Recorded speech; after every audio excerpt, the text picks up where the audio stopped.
Good morning सभी को।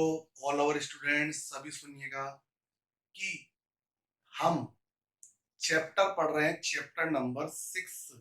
और हमने लास्ट के लेक्चर में नई यूनिट स्टार्ट कर दी और वो यूनिट थी unit number second. Unit first हमने कंप्लीट कर ली और यूनिट फर्स्ट में मैंने आपको कितने चैप्टर पढ़ाए? 2। और यूनिट नंबर सेकंड जो था चैप्टर नंबर 6। कौन सा चैप्टर था? 6। आज हम उसकी कौन से से स्टार्ट करेंगे? बी। और मैं आपको एक बार और शॉर्ट में समझा देता हूँ, दोबारा से सुन लो कि जो चैप्टर हम पढ़ रहे हैं चैप्टर नंबर 6, चैप्टर नंबर 6 है linear differential equation with constant coefficient. तो जिसका मानक रूप क्या होता है? फंक्शन ऑफ डी y बराबर क्यू। क्या यही स्टैंडर्ड फॉर्म होती है? यही मानक रूप होता है। और इसका अभिष्ट हल होता है y बराबर सी एफ प्लस पी आई।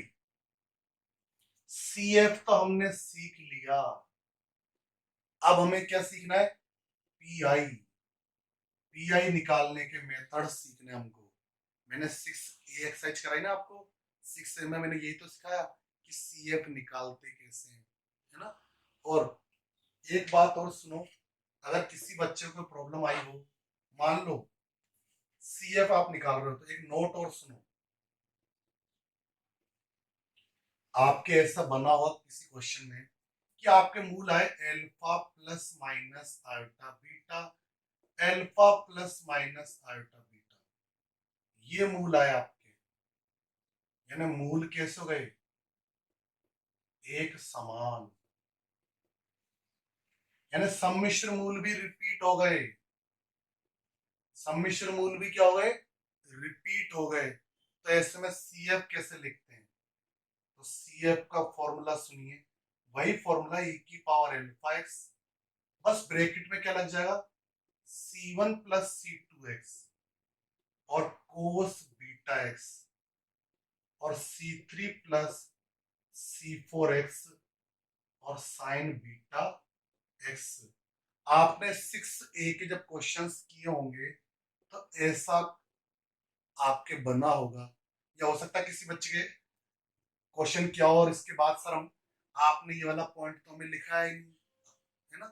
परंतु मैंने आपको एक बात बताई थी, जब मूल रिपीट हो जाए तो हमें ऐसा करना पड़ता है, C1 प्लस C2x। इतना तो मैंने समझाया था ना आपको।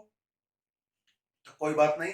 अब आपको जिस भी प्रश्न में आपके ये प्रॉब्लम आई हो, जिस भी प्रश्न आई है ना ये वाली प्रॉब्लम कि सम्मिश्र मूल रिपीट हो गए, तो आप इस तरीके से लिखना सी एफ को। ठीक है, अब कोई दिक्कत नहीं होनी चाहिए। अब तो यहां तक लिखना आप सी एफ, है ना। चलिए हम सीखते हैं 6B। पी आई कैसे निकालते हैं? सबसे पहला काम, स्टैंडर्ड इक्वेशन। स्टैंडर्ड इक्वेशन क्या हमारी? फंक्शन ऑफ डी वाई बराबर क्यू।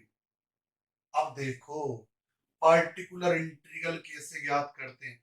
विशिष्ट समाकल पी आई कैसे निकलेगा? सुनो, ये जो y के साथ फंक्शन ऑफ डी है, इसे अपॉन में ले जाओ। कहां ले जाओ? अपॉन में। ले गए अपॉन में, 1 अपॉन फंक्शन ऑफ डी। चलो इसके लीनियर फैक्टर कीजिए। इसके क्या करो? कौन से फैक्टर करो? Linear factor. लीनियर का मतलब होता है रेखिक। हिंदी में क्या बोलते हैं इसको? रैखिक गुणनखंड। रैखिक का मतलब एक घात में। इसके रैखिक गुणनखंड कर लो। सपोज जैसे डी माइनस एल्फा या D plus alpha, plus alpha या माइनस एल्फा जो भी हो, इस तरीके से आप रैखिक गुणनखंड कर ले। ये मैं प्रोसेस बता रहा हूं आपको, है ना। अब सूत्र सुनो, दो सूत्र हर बच्चे को याद होने चाहिए। दो सूत्र सुनो। पहला सूत्र 1/d प्लस एल्फा क्यू, एक पहला सूत्र ये। और 1 में डी माइनस एल्फा और क्यू, ये दो सूत्र हमारे पास। कितने सूत्र हैं? दो। तो देखो कैसे करोगे आप। यहां पे देखो, यहां आ रहा प्लस, और बहुत ही सिंपल काम है, रटने की जरूरत नहीं पड़ेगी, समझो अच्छे से कि कि यहाँ डी प्लस एल्फा, यहाँ क्या आ रहा है, प्लस आ रहा है ना, यहाँ पे यहाँ प्लस आए, अगर यहाँ पे प्लस आता है तो यहाँ ई की पावर माइनस एल्फा लिखो, यहाँ प्लस आता है तो यहाँ क्या लिखोगे, माइनस, और सेम सेम अंदर लिख दो बस प्लस करके, सेम सेम, और क्यू और ये dx, ये है सूत्र। और यहाँ क्या आ रहा है, नीचे वाले सूत्र माइनस आ रहा है ना, यहाँ तो पहले यहाँ प्लस लिखो, अब अंदर साइन बदल दो, सेम सेम लिख के माइनस, और ये क्यू और ये d। तो ये दोनों फॉर्मूले आपको याद होने चाहिए।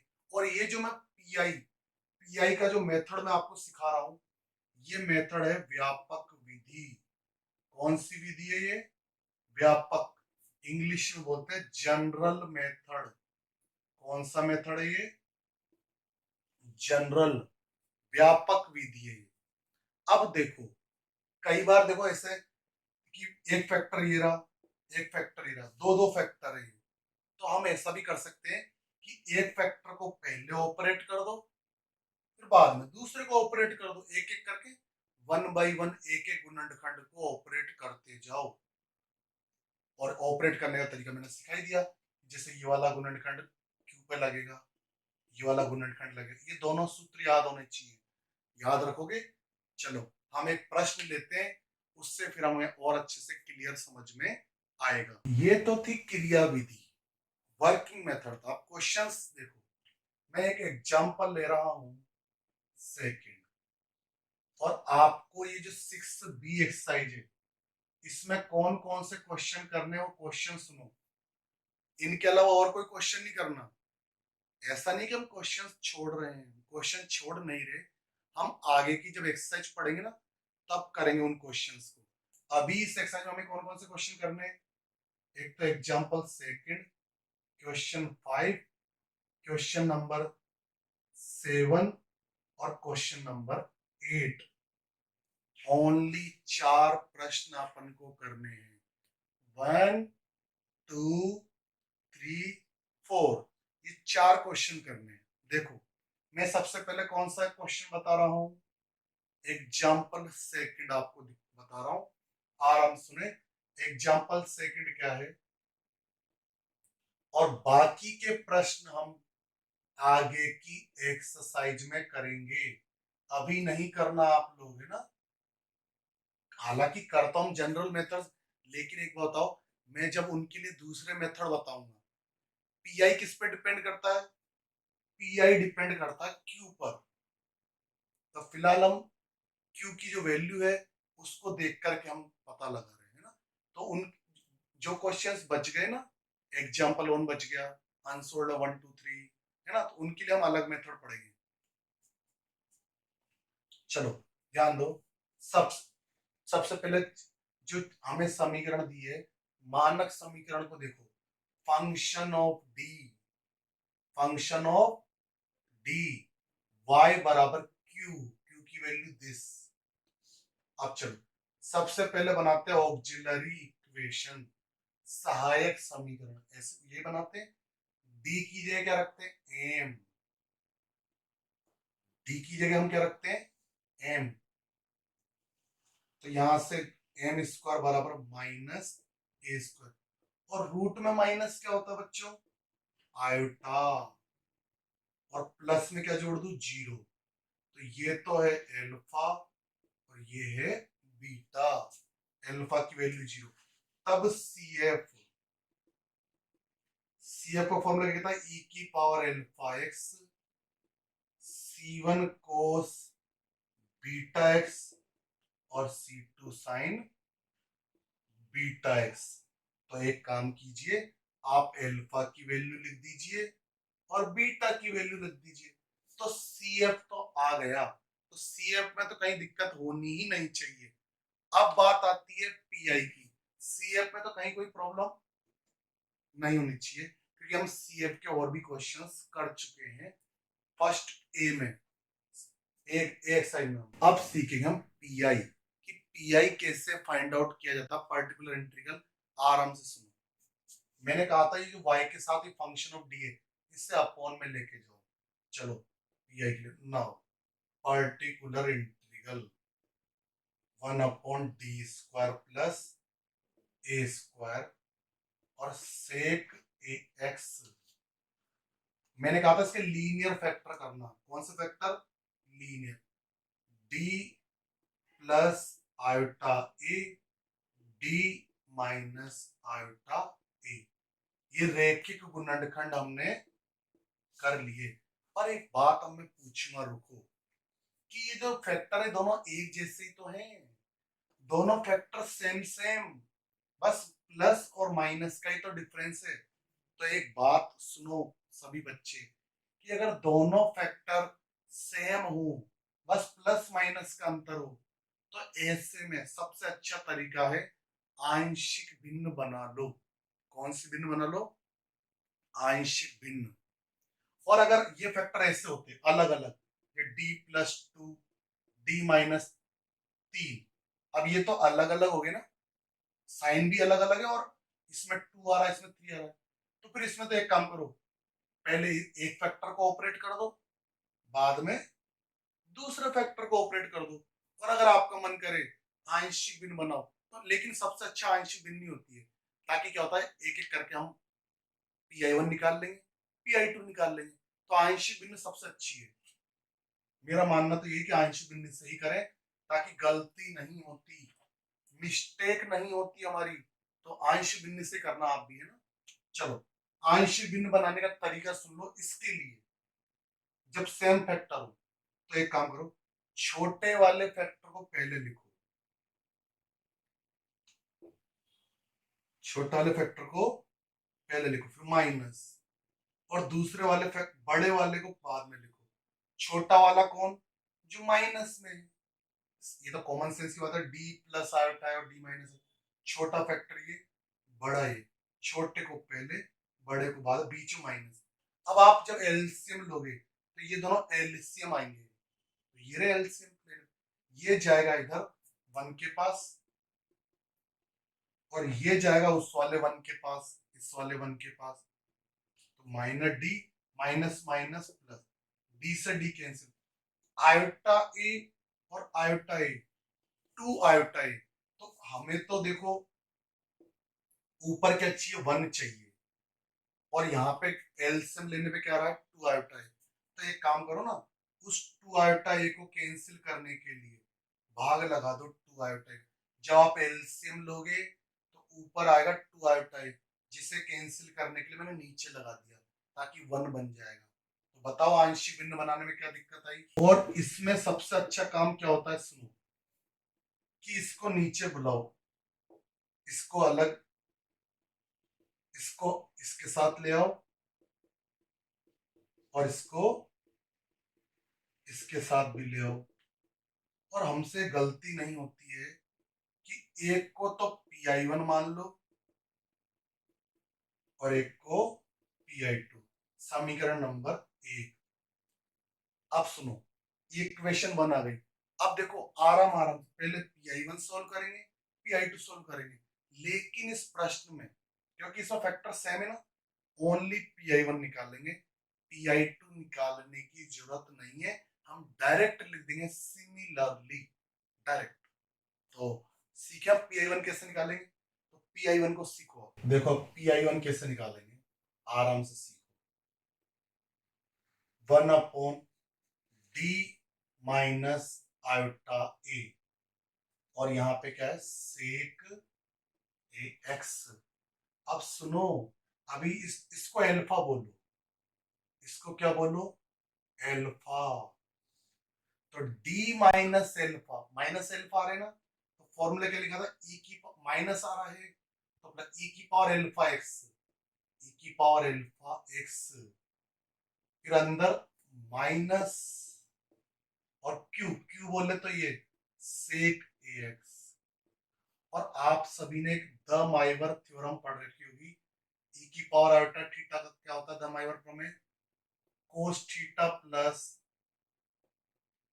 आयोटा साइन थीटा, पढ़ रखी ना द माइवर थ्योरम। और e की power iota minus iota theta क्या होता है?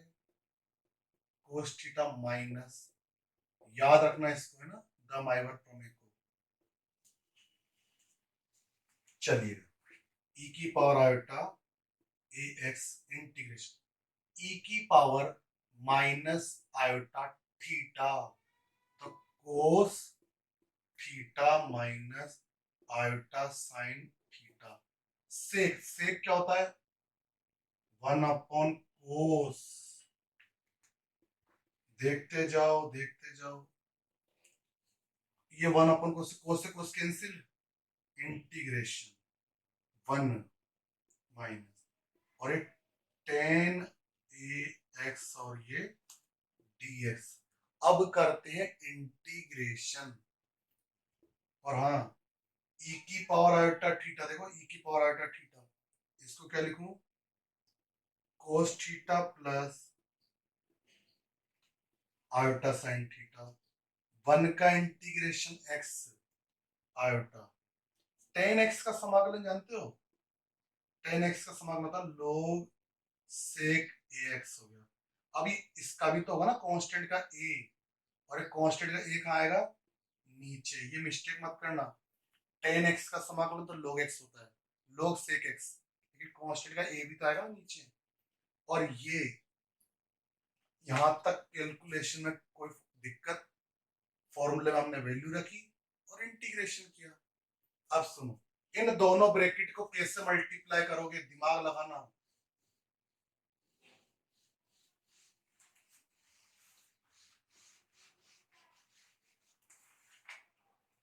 देखो कैसे मल्टीप्लाई करेंगे इन दोनों ब्रैकेट को। हमारा चल रहा PI1, बिना आयोटा वाले अलग ब्रैकेट में देखो, कोस x से मल्टीप्लाई होगा तो x कोस ax, और ये वाला इससे मल्टीप्लाई होगा प्लस और माइनस तो माइनस, लेकिन आयोटा और आयोटा, आयोटा स्क्वायर और आयोटा स्क्वायर की वैल्यू कितनी होती है? -1, तो फिर माइनस माइनस कितना हो गया? प्लस, और ये 1/a, और ये साइन ax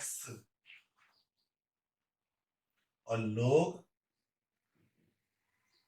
sec x, फिर प्लस आयोटा।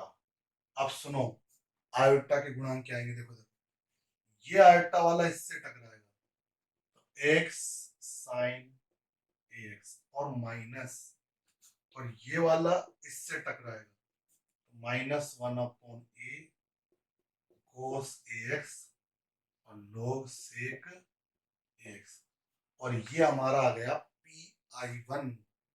देखिएगा, आयोटा का गुणांक ले लिया हमने, तो बिना आयोटा वाले अलग ब्रैकेट में और आयोटा वाले अलग ब्रैकेट में कॉमन ले लिया आयोटा को। इसी प्रकार सिमिलरली अब हम PI2 नहीं निकालेंगे। PI2 के लिए क्या करेंगे? सुनो, बीच में यहाँ प्लस आयोटा आ रहा है ना, प्लस आयोटा, बीच में हम माइनस आयोटा कर दो बस, बाकी सब सेम सेम। ये ब्रैकेट और ये ब्रैकेट सेम सेम, ये आ गया PI1 और ये आ गया PI2, और इन दोनों के मान कहाँ रख दोगे? PI1 और PI2 के मान समीकरण नंबर 1 में, और समीकरण 1 में रखने के बाद आप निकालोगे अभिष्ट हल। कौन सा हल? अभिष्ट हल, और अभिष्ट हल होता है y बराबर CF प्लस PI।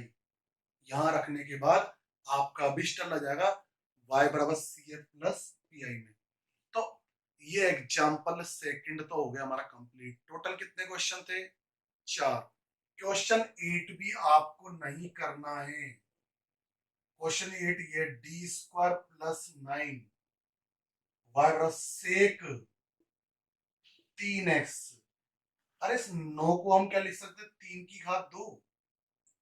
और जरा देखो, ये एग्जाम्पल और ये क्वेश्चन 8 सेम ही तो है, एक ही जगह 3 ही तो रखा है अपन ने। एग्जाम्पल 2 जो मैंने कराया वो क्या था? d² प्लस a की घात 2 y सेक ax, तो a की जगह 3। तो इस एग्जाम्पल 2 में अगर a की जगह 3 रख दोगे तो आपका क्वेश्चन नंबर 8 भी क्या हो जाएगा? कंप्लीट। तो आपका जो होमवर्क है, केवल 2 प्रश्न है आपके होमवर्क में।